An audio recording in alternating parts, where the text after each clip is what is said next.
Hi, welcome to deep learning from scratch and also welcome to the Fahad Hussain YouTube channel.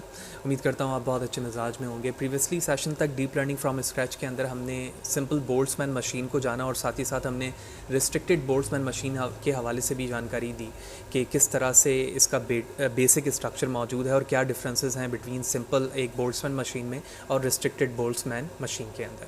इस session पे हम practical implementation की तरफ जा रहे हैं और हम कोशिश करेंगे कि ये प्रैक्टिकल इम्प्लीमेंटेशन दो पार्ट्स में डिवाइड हो। फर्स्ट पार्ट के अंदर मैं आपको जो बेसिक प्री प्रोसेसिंग है रिकमेंडेशन सिस्टम बताऊंगा और सेकंड पार्ट के अंदर हम उसे प्रैक्टिकली इम्प्लीमेंट करके देखेंगे कोलैब के अंदर कि किस तरह से उसकी ट्रेनिंग और टेस्टिंग हो रही है। लिहाजा अगर आपने बोल्ट्जमैन मशीन के हवाले से आपने नहीं जाना है पहले तो आप फहद हुसैन CS के ज़रिए से यूट्यूब पर मुझे सर्च कर सकते हैं। उसके बाद आप मेरे यूट्यूब चैनल पर आएंगे और ये मेरा लोगो है, चैनल नेम है, इस पर क्लिक करके आप इसके प्लेलिस्ट पर क्लिक करेंगे। ओके और यहाँ से आप तमाम वीडियो से फैसिलिटेट हो सकते हैं। और अगर मैं बात करूँ सिर्फ और सिर्फ बोल्ट्जमैन के हवाले से तो जो 41 videos already deep learning from scratch uploaded हैं, इसमें वीडियो नंबर 39, 40 एंड 41 इन तीनों पर मैंने तफसीलन इन चीज़ों के बारे में बताया हुआ है।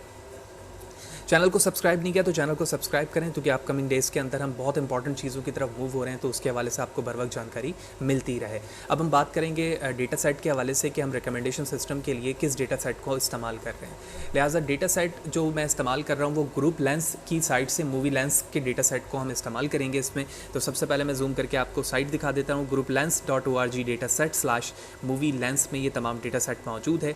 और अगर आप नीचे की तरफ आएंगे तो उसमें डिफरेंट डेटा सेट मौजूद हैं जो न्यू रिसर्च के लिए भी है। 25 मिलियन एजुकेशन एंड डेवलपमेंट के लिए यहाँ पर कुछ डेटा सेट मौजूद हैं। मूवी लेंस मूवीज़ की इंफॉर्मेशन से रिलेटेड डिफरेंट नेम्स हैं मूवीज़ के, किस टाइप की है, उसकी क्या रेटिंग है in term of the user preferences. इसी तरह 1 मिलियन हमारे पास डेटा सेट भी मौजूद है। और अगर मैं ओल्डर डेटा सेट की बात करूँ तो 100K and plus 1 million data set मौजूद है जिसको हम अपने इस रिकमेंडेशन सिस्टम के अंदर इस्तेमाल करने वाले हैं। तो आप यहाँ से डाउनलोड कर सकते हैं। मैंने ऑलरेडी डाउनलोड कर लिया है और तमाम चीज़ें, कोड एंड डेटा सेट भी मैं आपको अपने ब्लॉग fahadhusaincs blogspot.com पर प्रोवाइड कर दूँगा। अब हम बात करते हैं कि प्रैक्टिकल इम्प्लीमेंटेशन किस तरह से होगी। तो तमाम चीज़ें हम कोलैब पे ही करेंगे, लेकिन इस वक्त मैं आपको स्पाइडर आईडी में लेके जा रहा हूँ जहाँ पर जो बेसिक प्रोसेसिंग है वहाँ पर परफॉर्म करके दिखाऊंगा क्योंकि वहाँ पर जो डेटा की विजुलाइजेशन है वो ज़्यादा बेहतर है। तो वहाँ पर जो डेटा की विजुलाइजेशन है और जो उसकी डेफिनेशन है समझना आसान होगा। जब प्री प्रोसेसिंग का तमाम पार्ट इस सेशन पे हो जाएगा, नेक्स्ट सेशन पे उन्हीं तमाम कोड को हम कोलैब पर लेके जाएंगे। पाईटॉर्च का वहाँ पर इस्तेमाल किया जाएगा और वहाँ पर जाने के बाद हम ट्रेनिंग और टेस्टिंग करेंगे। लिहाजा पाईटॉर्च के हवाले से बात करूं तो पाईटॉर्च एक open source machine learning library है और जो कि फेसबुक ने अपने रिसर्च लैब पे इम्प्लीमेंट की या इन्वेंट की। और ये ज़्यादातर इसका इस्तेमाल जो है कंप्यूटर विजन या फिर नेचुरल प्रोसेसिंग के लैंग्वेज प्रोसेसिंग के अंदर होता है। आप इस पाईटॉर्च पे जाएंगे तो यहाँ पर तमाम तफसीलन बताई जा रही है इसके हवाले से कि आप इसे कैसे इंस्टॉल कर सकते हैं। तो नेक्स्ट सेशन पे इसके हवाले से मैं आपको बताऊँगा। तो अब हम चलते हैं डेटा प्री प्रोसेसिंग की तरफ जहाँ पर हम अपने रिकमेंडेशन सिस्टम के लिए प्री प्रोसेसिंग करेंगे और उसके बाद हम उसे ट्रेनिंग और टेस्टिंग स्टेज पर लेकर जाएंगे। ओके तो ये वो डेटा सेट है जो मैं ऑलरेडी डाउनलोड कर चुका हूँ। तो सबसे पहले मैं इस डेटा सेट के हवाले से आपको यहाँ पर बता रहा हूँ और उसके बाद फिर हम स्पाइडर आईडी पे जाकर भी इन्हीं चीज़ों को यूज़ करेंगे। तो M1 हमारे पास 1 मिलियन डेटा सेट का वो फोल्डर है जो मैंने वहाँ से डाउनलोड किया। इसके अंदर हमारे पास .dt, ठीक है, DAT के एक्सटेंशन के साथ मूवीज़ मौजूद हैं, ठीक है। इसी तरह यूज़र्स की इन्फॉर्मेशन मौजूद है और रेटिंग की है, ठीक है। तो इन तीनों को हम इस्तेमाल करेंगे। इसी तरह जो M1 100K है इसके अंदर उन्हीं होल डेटा सेट को K फोल्ड वैलिडेशन के ज़रिए से 5 फोल्ड में डिवाइड कर दिया गया है। तो U1 बेस यहाँ पर जो है वो ट्रेनिंग को रिप्रेजेंट कर रहा है और U1 टेस्ट जो है as a name suggest testing के लिए ही रिजर्व हुआ हुआ है। लिहाजा ये 5 फोल्ड हुए हैं। मैं इस वक्त U1 और U1 base and U1 test को इस्तेमाल करूँगा। आप चाहें तो डिफरेंट फोल्ड को इस्तेमाल करके भी अपने एक्यूरेसी को वैलिडेट कर सकते हैं। Back to Spyder IDE. तो यहाँ पर कुछ बेसिक प्री प्रोसेसिंग के तमाम कोड्स मौजूद हैं और मैंने अपने सेटिंग के फोल्डर पर फाइल एक्सप्लोरर पर उन्हीं डेटा सेट को यूज़ किया हुआ है। और मैं M1 1M पर जाऊँगा और यहाँ से मुझे movies.dat, user.dat एंड rating.dat वाली फ़ाइल को इंपोर्ट करना है अपने स्पाइडर आईडी में। इसमें क्या इन्फॉर्मेशन है ये सारी चीज़ें मैं आपको बताऊँगा, लेकिन पहले हम अपने इंपॉर्टेंट लाइब्रेरीज़ को इंपोर्ट करते हैं जो कि NumPy एंड Pandas का है। टॉर्च प्रैक्टिकल इम्प्लीमेंटेशन जब मैं वहाँ करवाऊँगा कोलैब पर, क्योंकि टॉर्च जो है हमारी ट्रेनिंग और टेस्टिंग का पार्ट होगा, तो वहाँ पर हम इस हवाले से जानेंगे। तो यही वजह है कि अभी मैं सिर्फ और सिर्फ NumPy एंड Pandas को इंपोर्ट कर रहा हूँ। तो शिफ्ट एंटर टू एग्जीक्यूट। उसके बाद हमारे पास 3 फाइल्स हैं, movies.dat और इसी तरह user.dat एंड rating.dat। इसमें जो सेपरेशन होती है वो कॉमा की नहीं होती, बल्कि डबल कॉलन की होती है। यही वजह मैंने डबल कॉलन लगाया। हेडर कोई भी मौजूद नहीं है, इंजन पाइथन इस्तेमाल किया है हमने, और जो इनकोडिंग है वो लैटिन 1 की मौजूद है। लिहाजा फ़ोल्डर को मैंने सेट कर लिया है। अब मैं तीनों फाइल को इंपोर्ट करता हूँ। शिफ्ट एंटर टू एग्जीक्यूट करने के बाद हम वेरिएबल एक्सप्लोरर पर आते हैं और तीनों फाइल्स की मैं मीनिंग यहाँ पर उनकी तमाम इन्फॉर्मेशन को शो करता हूँ। तो सबसे पहले मूवीज़ जो वेरिएबल्स मैंने बनाया था इसकी इन्फॉर्मेशन मैं आपको शो करता हूँ। तो सबसे पहला एट्रीब्यूट 0 के जो कॉलम के नाम से है, मूवीज़ को सीरियल को शो कर रहा है, जबकि सेकंड मूवीज़ के नेम को, और थर्ड जो है हमारे पास वो टाइप ऑफ मूवीज़ शो कर रहा है कि कॉमेडी टाइप है, रोमांस टाइप है, एडवेंचर टाइप मूवीज़ है, वो इन्फॉर्मेशन को शो कर रहा है। उसके बाद रेटिंग वेरिएबल है। रेटिंग में जो तमाम इन्फॉर्मेशन आई है वो मल्टीपल यूज़र की आई है। तो 1 इस बात को रिप्रेजेंट कर रहा है कि ये एक 1 यूज़र है जिसने रेटिंग की है, मूविंग ID 1193। तो ये जो 0 एट्रीब्यूट था मूवी का, इसमें मूवीज़ की ID लिखी हुई है in term of the serial. तो जो यहाँ पर 1193 मूवी थी वो यहाँ पर मूव हो गई और उसके बेस पर इंडिविजुअल यूज़र उसकी रेटिंग कर रहा है। तो फॉर एग्जांपल यूज़र नंबर 1 है, उसने 1193 मूवी को रेट किया है 5, ठीक है, आउट ऑफ 5 उसने 5 रेटिंग की है। इसी तरह सम मूवी को 3 की है, इसने 4 की है, एंड सो ऑन, ये डिफरेंट रेटिंग की गई है। जबकि जो थर्ड फाइनल फोर्थ एट्रीब्यूट है वो इस बात को रिप्रेजेंट कर कि वो किस टाइम पे की गई है। ऑल्दो ये हमारे लिए कोई इंपॉर्टेंट एट्रीब्यूट नहीं है, लिहाजा हम इसे इग्नोर करेंगे, लेकिन एट्रीब्यूट नंबर 0, 1 एंड 2 जो है वो काफ़ी इंपॉर्टेंट है in term of the rating. तो उसके बाद हमारे पास तीसरा वेरिएबल है यूज़र का, जिसमें यूज़र की इन्फॉर्मेशन मौजूद है। सीरियल नंबर 0 जो है वो सीरियल को शो कर रहा है, नेक्स्ट जेंडर को शो कर रहा है, MNF मेल एंड फीमेल।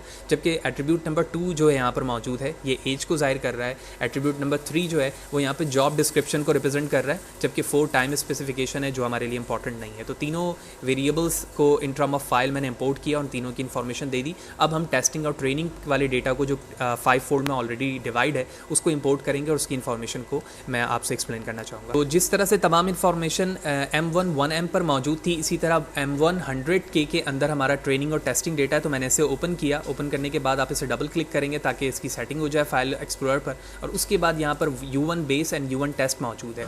तो यहाँ पर ट्रेनिंग और टेस्टिंग के डेटा को डिवाइड किया गया है। तो आप देख रहे हैं सबसे पहले मैंने NumPy के ज़रिए से इंपोर्ट करवाया है, और क्योंकि हम इसे रिकमेंडेशन सिस्टम पर टॉर्च टेंसर के फॉर्म पर इस्तेमाल करना चाह रहे हैं, यही वजह है कि फ़र्स्ट एग्जीक्यूशन के बाद, यानी जब मैं इंपोर्ट करवा रहा हूँ, तो उन तमाम वैल्यू को जो कि लिस्ट फॉर्म पर आ रही है उसे एरे में कन्वर्ट कर रहा हूँ। यही U1 बेस के लिए भी कर रहा हूँ और यही U1 टेस्ट के लिए भी कर रहा हूँ। तो क्या चेंजेस आएंगी वो मैं आपको शो करता हूँ। तो सबसे पहले मैंने एग्जीक्यूशन की इसकी, शिफ्ट एंटर टू एग्जीक्यूट, और उसके बाद हम चलेंगे वेरिएबल एक्सप्लोरर पर।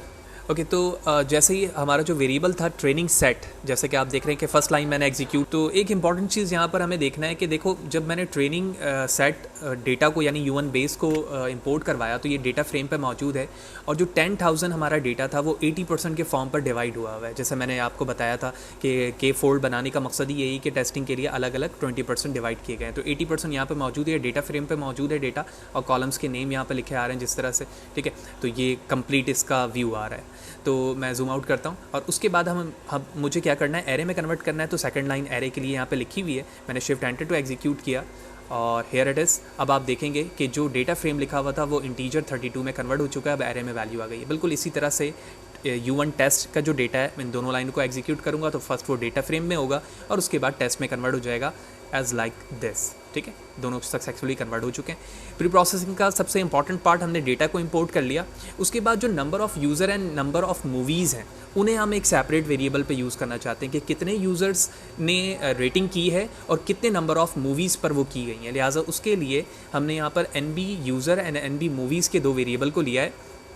लिहाजा इन दोनों लाइन को हम एग्जीक्यूट करेंगे और उसके बाद total number of users and movies हमें मिल जाएगी। और बिल्कुल ऐसा ही है, NB मूवीज़ वेरिएबल्स में भी हमें वैल्यूज़ मिल गई और यूज़र में भी वैल्यूज़ मिल गई।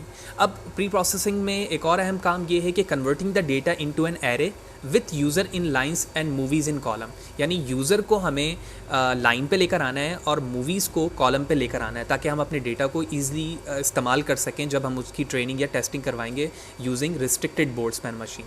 लिहाजा इसके लिए एक फ़ंक्शन बनाया गया है जिसका नाम कन्वर्ट है। डेटा एक पैरामीटर इस्तेमाल करें, इनिशियली उसको हमने एम्प्टी रखा है, उसके बाद हमारी फॉर लूपिंग चली है जो आईडीज़, रेटिंग और मूवीज़ से तमाम वैल्यूज़ को रिसीव कर रही है और उनको कॉन्केटिनेट कर रही है डेटा के इस फंक्शन के अंदर।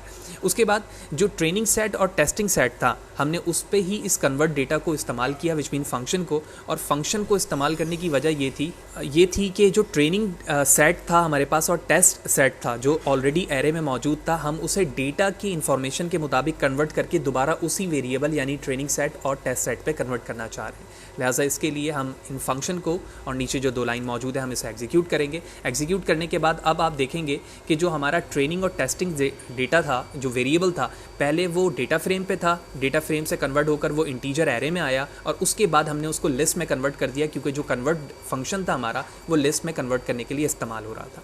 तो यहाँ तक हमारे प्री प्रोसेसिंग का पार्ट था, जिसमें हमने अपने वेरिएबल्स को ना सिर्फ डेटा सेट के मुताबिक कन्वर्ट किया बल्कि उसको इंपोर्ट भी कर लिया, और इंपोर्ट करने के बाद जो कन्वर्जन रिक्वायर्ड थी वो भी कर लिया। अब हम अपने टेंसर की तरफ मूव करेंगे और जो हमारे पास लिस्ट मौजूद है हम उसे टेंसर पे कन्वर्ट करेंगे by using torch, and then उसके बाद इसकी ट्रेनिंग और टेस्टिंग होगी। तो ये पार्ट हमारा प्री प्रोसेसिंग का था, जिसके अंदर हमने मूवी लेंस डेटा सेट को देखा कि हम किस तरह से उसको प्री प्रोसेस करेंगे ताकि हम उसको ट्रेनिंग और टेस्टिंग के लिए रिस्ट्रिक्टेड बोर्ड्समैन में इस्तेमाल कर सकें। होपफुली आपको तमाम बातें समझ में आ गई होंगी। नेक्स्ट सेशन पर हम फर्दर इस पर बात करेंगे। तो कोई भी सवाल है कमेंट सेशन में पूछो, कोशिश करूंगा मैं आपको बर वक्त जवाब दे सकूं। वीडियो अच्छी लगी हो तो लाइक करें, शेयर करें, और अगर चैनल को सब्सक्राइब नहीं किया तो चैनल को सब्सक्राइब करें ताकि अपकमिंग वीडियोज़ के हवाले से आपको बर वक्त जानकारी मिले। Thank you.